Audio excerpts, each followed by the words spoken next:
Bom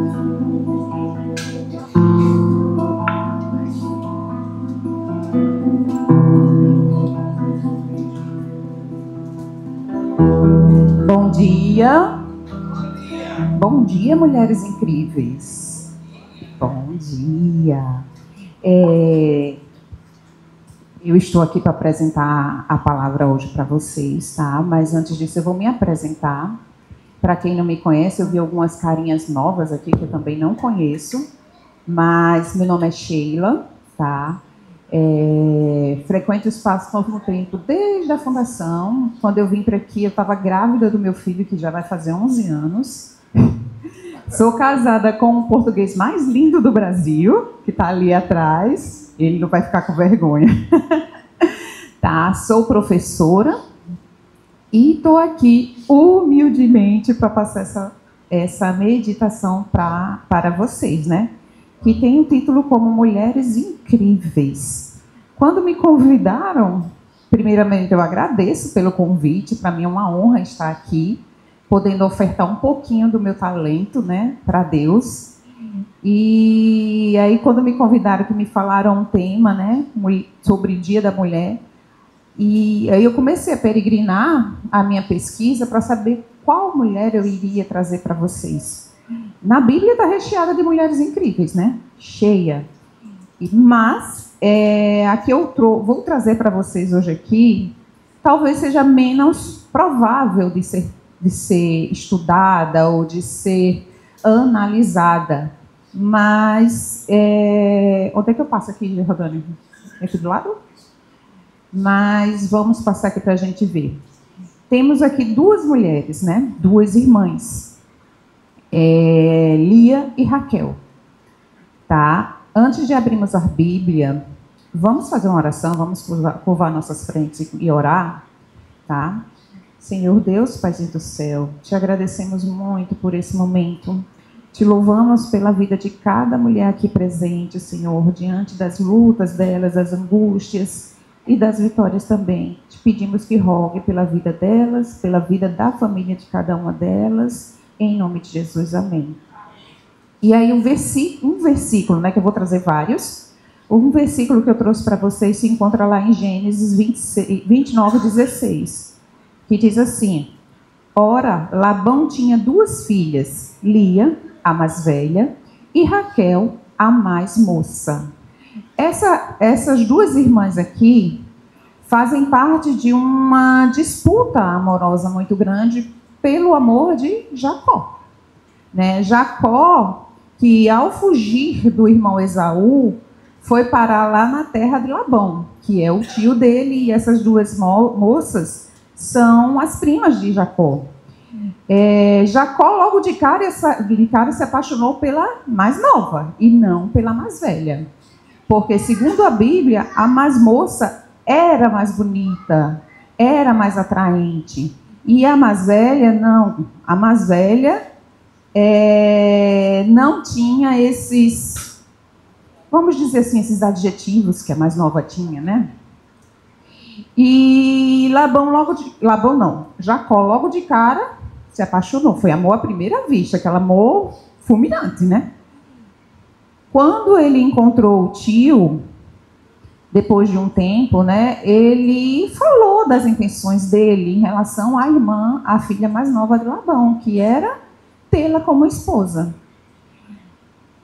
Só que aí Labão fez, tá bom, já que eu tenho que dar para alguém, que seja para você, que não seja para ninguém de fora. E só que ele fez um acordo, que Jacó tinha que trabalhar 7 anos para poder ter Raquel como esposa, né? E assim fez Jacó. Jacó trabalhou os 7 anos. A Bíblia diz que esses 7 anos para ele foram como um piscar de olhos, né? Vamos dizer assim. Porque ele amava tanto Raquel que aqueles 7 anos passou rapidamente. E, enfim, chegou o dia do casamento, né? Ele exigiu, lógico, né? Aquilo que ele havia combinado, que era ter o amor de Raquel. Labão organizou uma festa, que naquela época a festa de casamento geralmente durava 7 dias. E passado esse tempo, foi preparada essa festa, como eu falei, Porém, na noite de núpcia, houve a troca, né? A troca feita por Labão pela filha mais velha e não pela nova, não por Raquel. E aí começou aquela confusão, né? Quando Jacó, no dia seguinte... outra coisa, né? As mulheres, no dia do casamento, naquela época, tinham o costume de se cobrir toda na hora da noite de núpcias. E aí Jacó teve a mulher, né, na primeira noite. Porém, quando ele acordou no outro dia, não era Raquel, e sim Lia. Era Lia. Olha a bronca, né? Ele, indignado, foi falar com o sogro, né, que também é tio, reivindicando a mulher que ele tinha trabalhado. Aquela mulher, de fato, que era Raquel, pela qual que ele tinha trabalhado os 7 anos.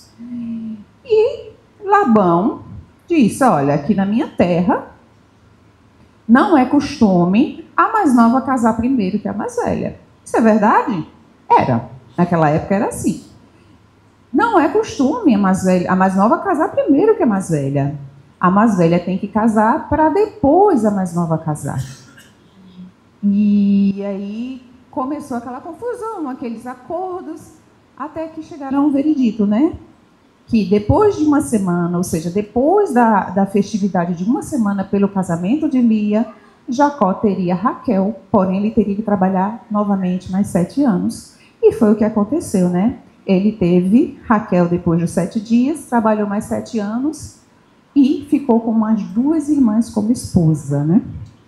Eu fiz um breve resumo aqui, mas eu quero trazer para vocês estão vendo aqui com um monte de papel, né? Professor adora papel, meu marido já sabe. Quando eu entro na livraria eu falo que amor, que cheiro de papel. Então, quando passaram-se esses 7 anos, ele casou com as 2, mas eu quero trazer para vocês aqui a história, não é de Raquel, e sim, passei para o lado errado, Lia, tá? Eu quero trazer a história sob o ponto de vista de Lia. Quem era Lia? Qual é a descrição que a Bíblia faz em relação a ela? Tá?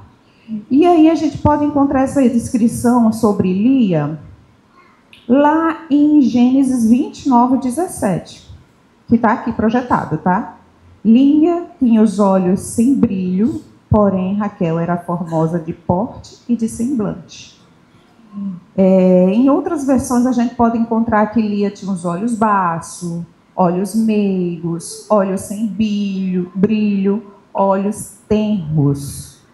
E aí, estudando mais sobre Lia, né, muitos teólogos definem Lia como uma mulher comum, como várias de nós somos, tá? Porque se não fosse tão comum, não estaríamos aqui, estaríamos em outros, capa de revista, coisa desse tipo, né? Outros dizem que Lia provavelmente, ou talvez, teria algum problema de estrabismo nos olhos, mas nada é certo, né? E há quem diga que Lia era feia. Era feia. Por isso, a dificuldade dela encontrar marido, né? Por isso, essa enganação que Labão fez com Jacó. Até porque se Raquel casasse primeiro que Lia, seria vergonhoso para ela naquela época. Seria um vexame. Então, ele usou de uma artimanha, de um procedimento errado para casar primeiro a filha mais velha e depois a mais nova, né? E aí, a gente vê uma situação muito, como é que eu poderia dizer a vocês, muito triste, né? Diante de Lia, porque Lia passou a vida inteira sendo o quê? Rejeitada, humilhada, sempre em planos inferiores ao da irmã, apesar dela dela ser a primeira mulher, mas ela não tinha o status de primeira mulher. Talvez até de serva, né? Se a gente fosse analisar melhor. Mas Lia tinha um diferencial em relação a Raquel, né? ela tinha Deus. E Deus viu aquilo tudo, viu aquela situação, viu a rejeição, que ele mesmo expressa no versículo que vocês estão vendo. Ele mesmo diz que Lia era... Deixa eu passar aqui.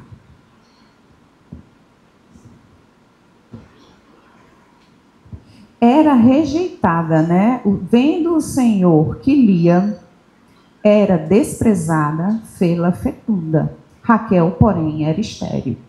E aí, Lia começa a ter filhos, um atrás do outro, achando que ter filhos ia melhorar alguma coisa na relação dela em relação a Jacó. Porque ter filhos naquela época era uma bênção de Deus. E aí ela teve o primeiro filho, teve o segundo, teve o terceiro, e assim foram 7, se eu não me engano, 7 filhos. 6 homens e uma mulher. Mas o que me mais chamou a atenção foi o clamor de Lia, quando ela recebia um filho, depois outro, depois outro, depois outro, né? No primeiro filho, Lia engravidou, deu à luz um filho e deu-lhe o nome de Rubem, pois dizia: o Senhor viu a minha aflição, por isso agora certamente meu marido me amará. Lia engravidou novamente, né? Engravidou de novo, e quando deu à luz outro filho, disse: porque o Senhor ouviu que sou desprezada, deu-me também este, pelo que chamou de Simeão. Na terceira gravidez, de novo engravidou Lia, e quando deu à luz mais um filho, disse: agora finalmente meu marido se apegará a mim, porque já lhe dei 3 filhos, por isso deu-lhe o nome de Levi. Preste muita atenção nos verbos que aparecem nessas falas de Lia, né? No primeiro, Lia engravidou e deu à luz um filho, e deu o nome de Rubem, pois o Senhor viu. Lia queria ser vista. Por quem? Por Jacó. Infelizmente, não funcionou. No segundo, Lia engravidou de novo. E quando deu à luz ao outro filho, disse: o Senhor ouviu que sou desprezada. E ainda não mudou nada, né? E finalmente, no terceiro filho, é claro que Lia queria ser amada por Jacó, mas não foi. Aí eu fiquei pensando, meu Deus, quanta angústia na vida de Lia, né? Quantos sonhos essa mulher não tinha. E com certeza o grande maior sonho dela aqui era ter o amor de Jacó. Já a irmã dela, olha só a situação. Raquel queria ter os filhos que Lia tinha. E não tinha, né? E não tinha, até esse momento ela não tinha concebido nenhum filho. E aí eu pensei, meu Deus, quantas de nós não quer ser ouvida, não quer ser amada, não quer ser vista por alguém. Pode ser pelo marido, pode ser nos nossos trabalhos, nos nossos estudos, na vida social, até mesmo dentro da igreja. Fica lutando contra outras pessoas e esquece o foco que é Deus. Esquece o foco maior, né? Fica nessa disputa. E se a gente for analisar ainda mais para dentro do nosso meio familiar, né? Isso acontece muito. Uma irmã, talvez sem querer, ou talvez até intencionalmente, a gente vê muito disso, de comparações. Você tem que fazer o que fulana fez. Só que eu não sou fulana, eu sou uma, ela é outra. Cada uma tem a sua personalidade, seu modo de agir. E isso é burlado dentro das nossas famílias, tá? E quando a gente traz esse tratamento diferenciado em relação a filhos, eu me lembro muito bem da minha avó. Minha avó vai fazer 101 anos agora no dia 24. E então vocês já imaginam o pensamento dela qual é? Que o homem é um ser superior às mulheres. Que jamais, sob hipótese alguma, o homem pode fazer aquilo que é de responsabilidade da mulher. E aí eu, para provocar muitas vezes ela, eu ligava do lado, eu estando ao lado dela, eu ligava para o meu marido e dizia: amor, vai lavando a louça. Para quê? Para quê? Né? Ela só faltava me fuzilar. Mas enfim, né? A gente vive num mundo com machismo estrutural, onde isso é muito visível. Aí eu li até uma frase essa semana que eu acho que muitas pessoas já devem ter ouvido, né? Que 50% do mundo é mulher e os outros 50% são os filhos dessas mulheres. Então, quem está cultivando esse machismo cultural, muitas vezes somos nós. E a gente precisa muito, muito, muito ponderar isso e pensar nisso em relação aos nossos filhos homens, né? Porque a mulher já leva uma carga muito grande, gente. É casa, trabalho, filhos, muitas estudam também. E aí esse cansaço chega, né? Esse início de fevereiro, eu fui descansar na minha casa e acabei caindo da rede e fraturei a minha cóccix. É porque eu falo crocs para ver se ameniza um pouco a situação, né? Fraturei a minha cóccix. E aí, quando eu cheguei para ser atendida, né, na clínica, por causa da dor que era muito forte, a mulher olhou para mim e fez: eita, mulher não pode nem descansar 5 minutos que acontece um acidente. É como se fosse um pecado a gente descansar. Como se a mulher não pode parar 1 minuto porque chega alguém e diz: você não tem nada para fazer. Entendeu? Aí eu até ri também, assim como vocês. Eu ri nessa hora, eu fiz: é verdade. Eu nem tinha pensado sobre esse ponto de vista. E aí, eu chamo para vocês para que lições, que aprendizado a gente pode ter em relação a Lia, né? Lia era uma mulher rejeitada, foi a mãe dos patriarcas de Israel. Embora Jacó a amasse, porque na Bíblia não diz que ele não amava Lia, mas diz que ele amava Raquel mais que Lia. Mas tá aqui, né? Apesar de ser rejeitada, Deus a tornou fértil, que, como eu falei para vocês, naquela época era uma bênção sobrenatural. A mulher ter filhos, e principalmente se esse filho fosse homem. Ela não teve só um, mas sim 6 homens, né? E podemos também aprender com Lia que o desprezado e rejeitado com Deus se torna alguém importante. Devemos ser gratos por tudo que Deus nos dá, e Deus tem um final lindo para a nossa história, né? E aí essa é a parte que eu acho mais formidável da vida de Lia, né? Que é quando chega o 4º filho. O 4º filho de Lia, quando ela teve ele, né? Ela engravidou ainda outra vez.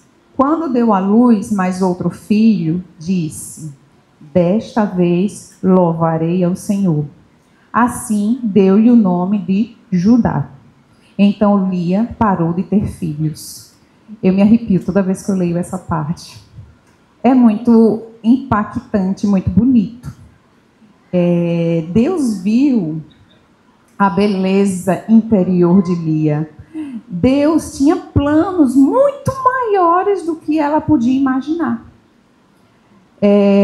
Deus foi capaz de transformar e de enxergar os sonhos dessa mulher tão rejeitada, tão desprezada, tão humilhada, não só pelo marido, mas também pela irmã, né? E daqui, é muito interessante, daqui, desse filho, nasceu quem? Jesus. Desse filho, não só Jesus, né?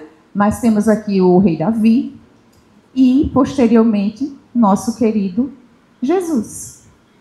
Jesus que veio para salvar todos. Ele não tinha essa distinção de que homens vão ser salvos e mulheres talvez, dependendo da sua conduta. Não, depende, é para todos igualmente, não tem essa diferenciação.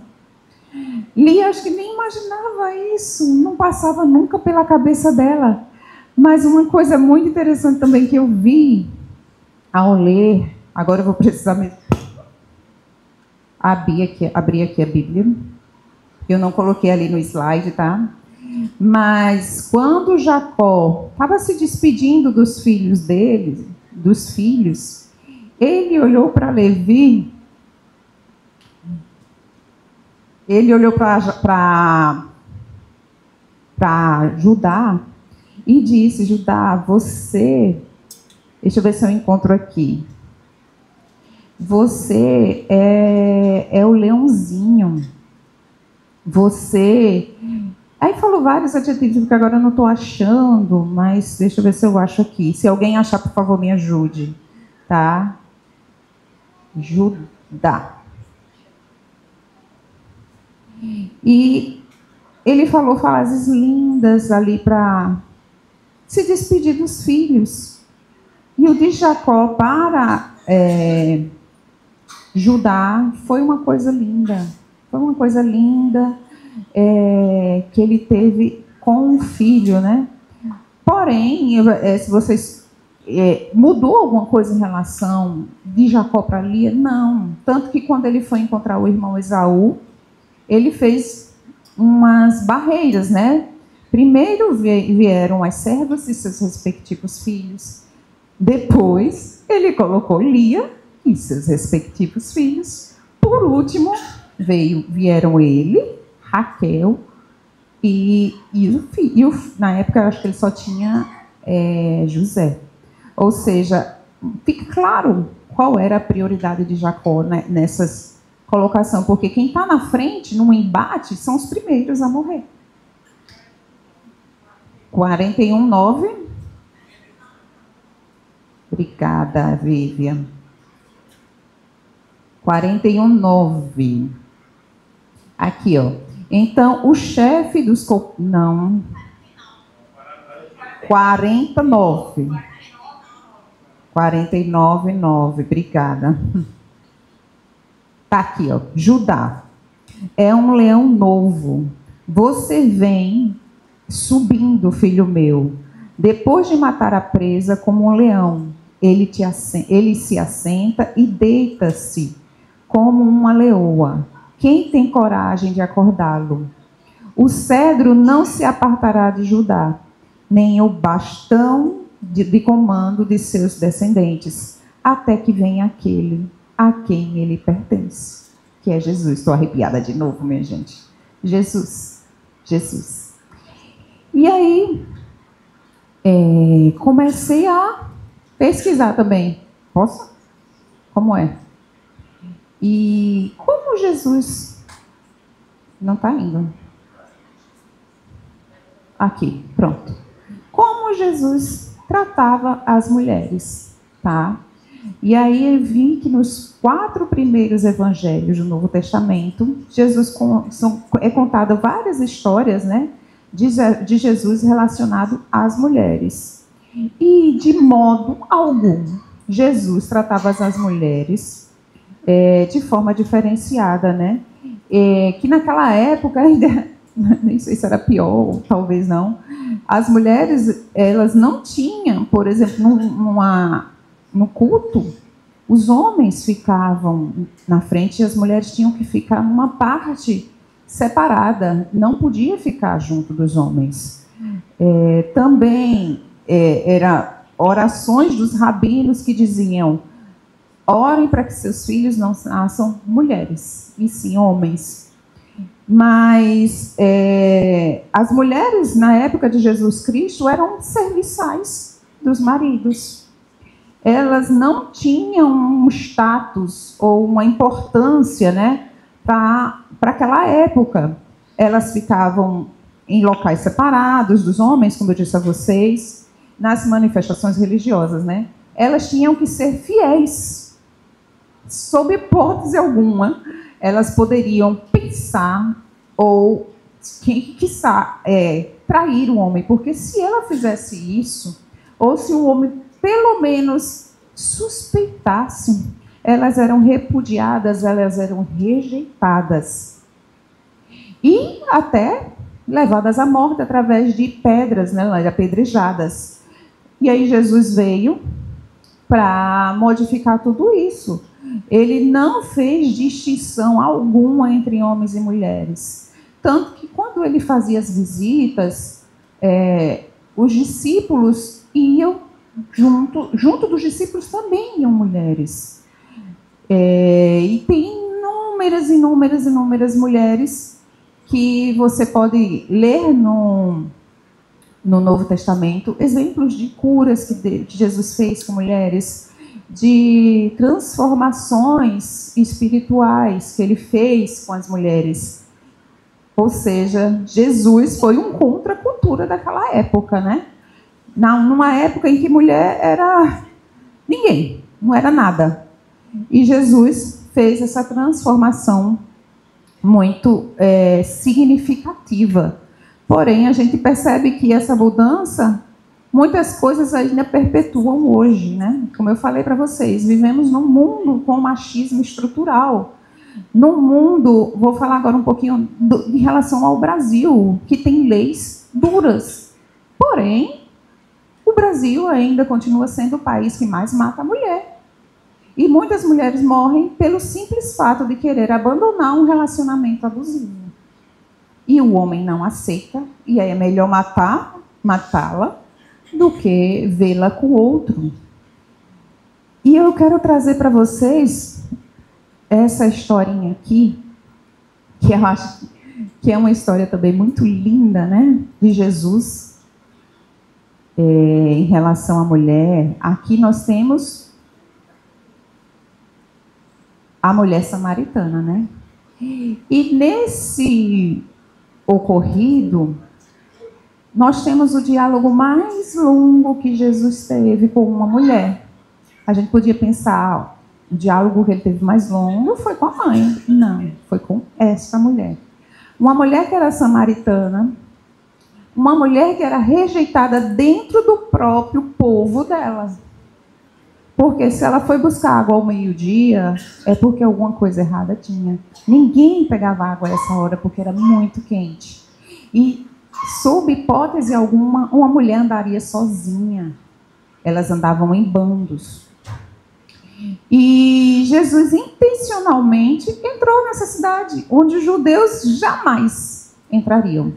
Ele entrou. Ele entrou porque ele já imaginava que ia encontrar alguém. Uma pessoa que ele pudesse transformar o seu interior. Não é meu aspecto, não é o físico que ele quis transformar. Ele não foi lá para exigir que essa mulher se vestisse de forma A, de forma B, de forma tal. Ele aceitou ela do jeito que ela estava. E, assim, é um dos diálogos mais bonitos que está lá em João 4. Se vocês quiserem acompanhar, eu vou dar uma lida.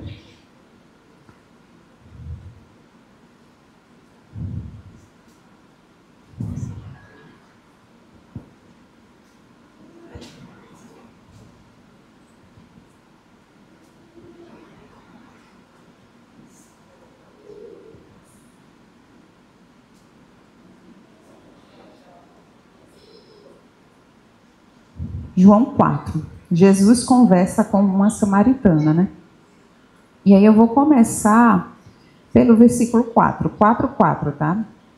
Era necessário passar por Samaria. Eu vou ler isso aqui porque fica mais... Assim, chegou a uma cidade de Samaria chamada Sicar, perto das terras de Jacó, que Jacó tinha dado ao seu filho José. Havia ali um poço, nome do poço? Poço de Jacó. Cansado da viagem, Jesus sentou-se à beira do poço. Isto se deu por volta do meio-dia, ou às vezes tem meia hora, acho que é isso. Nisso veio uma mulher samaritana tirar a água. Jesus lhe disse: dê-me um pouco de água. Os seus discípulos tinham ido à cidade comprar comida. A mulher samaritana lhe perguntou: como o Senhor, sendo judeu, pede a mim, uma samaritana, água para beber? E aí a gente pensa assim, nossa, como é que isso é tão surpreendente, porque isso era uma rixa, ou uma, não sei, essa não amizade entre os samaritanos e os judeus já durava mais de 400 anos. E aí chega Jesus. Ela perguntou isso porque os judeus não se dão bem com os samaritanos. Jesus lhe respondeu: se você conhecesse o dom de Deus, a quem está pedindo água, você lhe teria pedido e ele lhe daria água viva. Aqui há uma revelação. Jesus se revela para essa mulher. Se revela. E aí eu até imagino a transformação interior que há nela, nesse momento, né? Que é aqui, ele está dizendo, eu sou o grande Deus, eu estou aqui para transformar, para aceitar todas e todos, né? Inclusive ela, que certamente era rejeitada dentro dos próprios samaritanos. E aí a gente pensa, meu Deus, há rejeição dentro dos núcleos religiosos? Sim, com certeza. Há igrejas que não se dão bem com outra igreja, há irmãs que não querem, irmãos também, não vou falar só das mulheres, há pessoas que não querem se relacionar com outra pessoa por, sei lá, motivos bobos. E eu acho que nem há motivo para isso. Se você está aqui como cristão, você tem que se relacionar com todos. Tá? Pode passar, Jordânia. A mulher disse: o senhor não tem como tirar água e o poço é fundo. Onde pode conseguir essa água viva? Acaso o senhor é maior do que o nosso pai Jacó, que nos deu o poço, do qual ele mesmo bebeu, bem como os seus filhos e os seus gados? Jesus respondeu: quem beber desta água terá sede outra vez. Ele está falando da água do poço. Mas quem beber da água que eu lhe der, nunca mais terá sede. Ele nesse momento ofereceu para essa mulher rejeitada, essa mulher humilhada, essa mulher que buscava, ansiava por acolhimento, por compreensão e por escuta. Tá? Que era o que Jesus estava fazendo aqui, uma terapia, vamos dizer assim, né? Ao contrário, a água que eu lhe der se tornará nele uma fonte de água a jorrar para a vida eterna.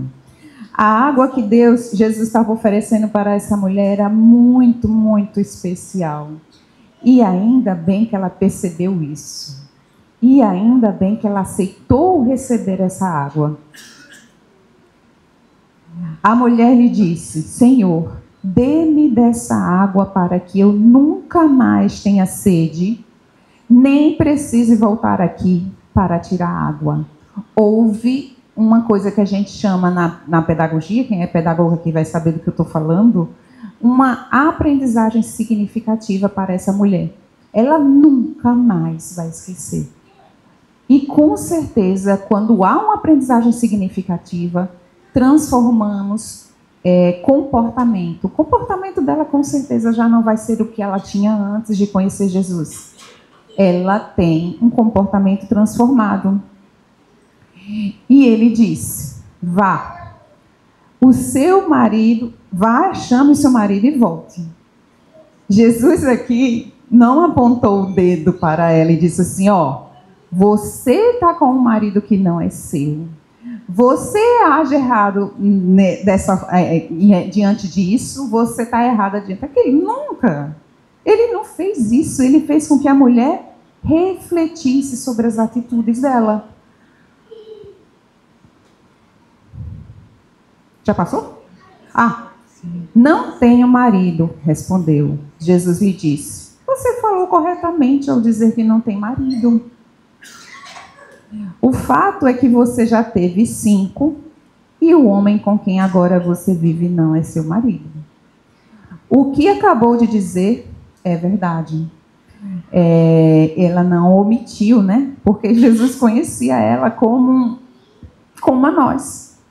Ele conhece tão perfeitamente a gente, assim como ele conhecia essa mulher, que ele não precisou pôr o dedo em riste para essa mulher, falar coisas da qual ela sabia que estava errada. Como eu falei para você, houve uma transformação de dentro para fora. Certamente essa mulher mudou o comportamento. E mudou mesmo.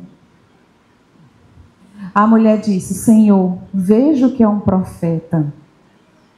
Os nossos antepassados adoraram neste monte, mas vocês, judeus, dizem que Jerusalém é o lugar onde se deve adorar. Jesus declarou: creia em mim, mulher. Está próxima a hora em que vocês não adorarão o Pai, nem neste monte, nem em Jerusalém. A gente adora em qualquer lugar. Qualquer lugar. Até na hora que a gente está fazendo nossas atividades, corriqueiras de casa, de estudo, a gente pode estar lá adorando a Deus. Tá? E era o que Jesus falou para essa mulher: não há um lugar certo para adorar, há a adoração, e ponto. Assim como Lia fez, ela louvou o Senhor pelo nascimento de Judá.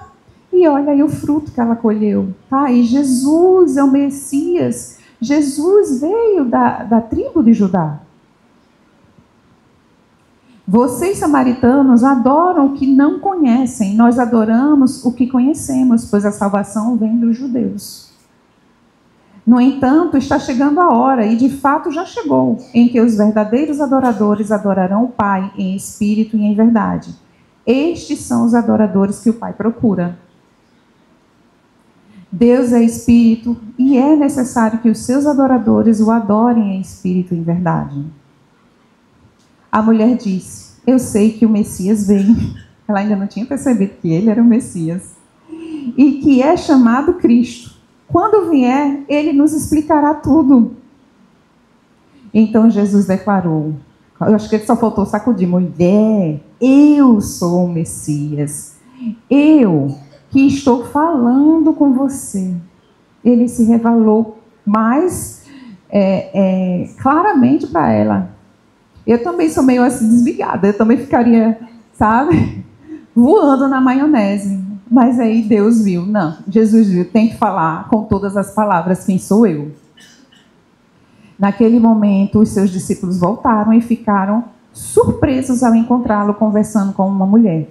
Ninguém, porém, perguntou: o que pretendes? Ou por que estás conversando com ela? Então, deixando o seu cântaro, a mulher voltou à cidade e disse ao povo: venham ver um homem que me disse tudo o que tenho feito. Será que ele não é o Cristo? E para finalizar, então saíram da cidade e foram até onde ele estava.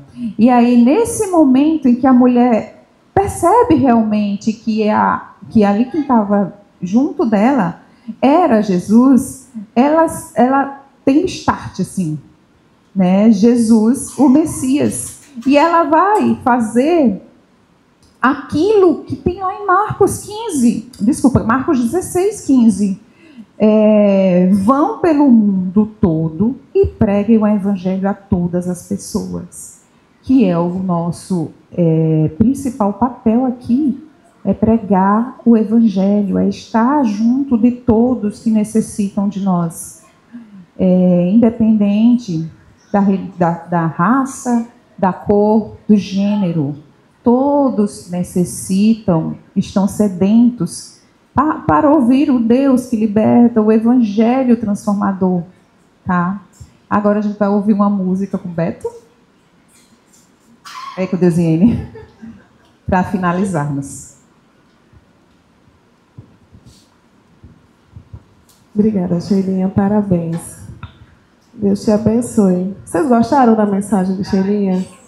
Maravilhosa. E sabe o que eu acho interessante? É que a mulher samaritana, ela nos ensina que Deus ama a todos.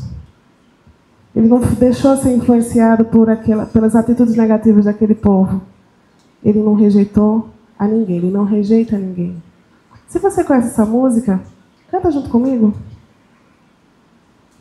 Junto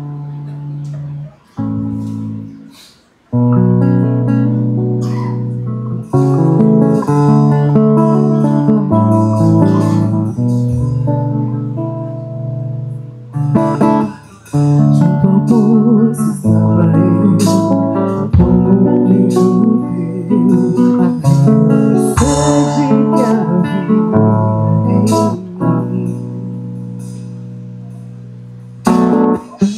Sem me ouvir,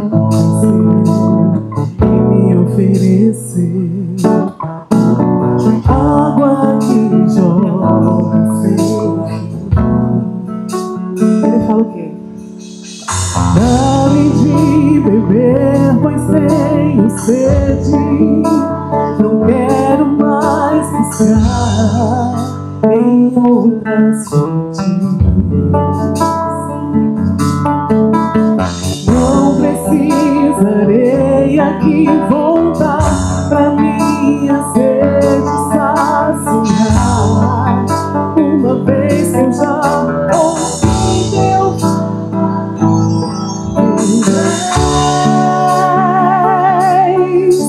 porque a minha alma esperou a fonte da vida que me encontrou. És um dom de Deus, um Messias, o meu Salvador.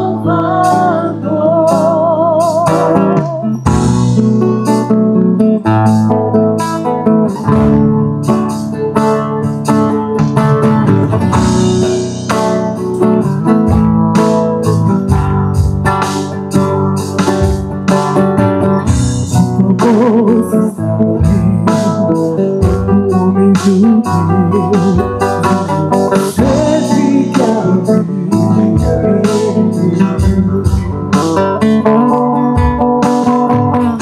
Se eu vi e me ofereceu água que jorra sem fim. Dá-me de beber, pois tenho sede. Não quero mais buscar em outras fontes. Não precisarei aqui voltar pra minha sede saciar. Uma vez que eu já ouvi Deus falar,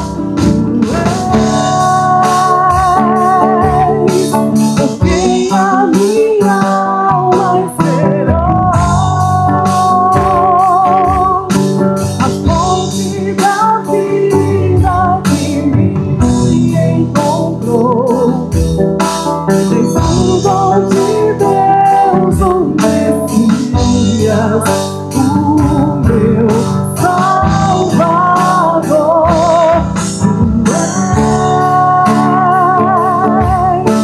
Porque a minha alma esperou a fonte da vida que me encontrou. És um dom de Deus, um Messias, o meu Salvador. Dá-me de beber, pois tenho sede. Não quero mais buscar em outras fontes. Não precisarei aqui voltar pra minha sede saciar. Uma vez que eu já ouvi Deus falar, cante. Porque a minha alma esperou a fonte da vida que me encontrou.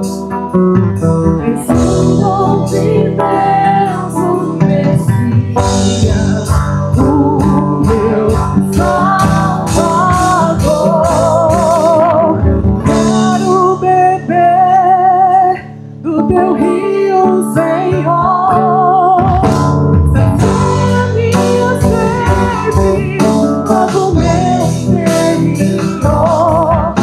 Eu quero fluir em tuas águas. Eu quero viver na tua fonte, fonte de águas vivas. Mais uma vez.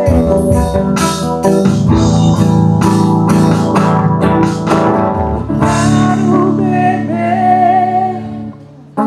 rio, Senhor. Sacia minha sede, todo meu interior. Eu quero fluir em tuas águas.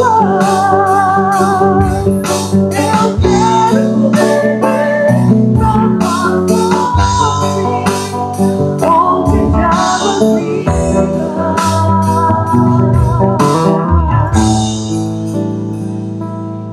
Tu és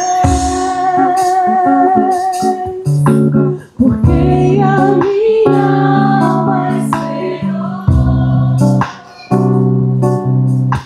a fonte da vida que me encontrou.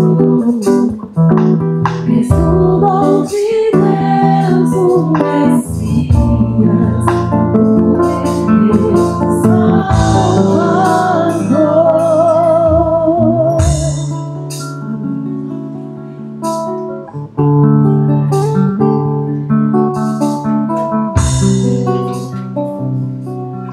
Vamos ficar de pé para orar?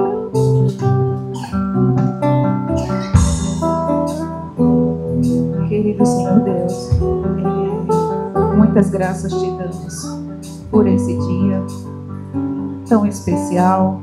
Primeiramente porque é teu dia de descanso, teu dia que reservaste para todos nós.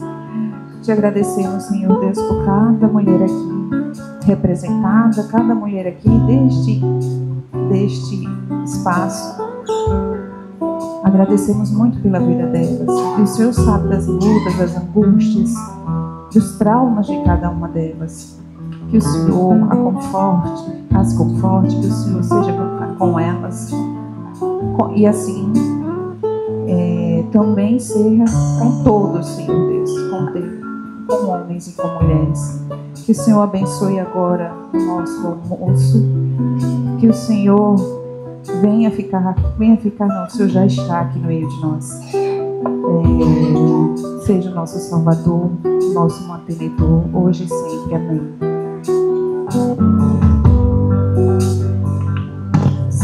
Podem sentar. Agora vai ser o momento da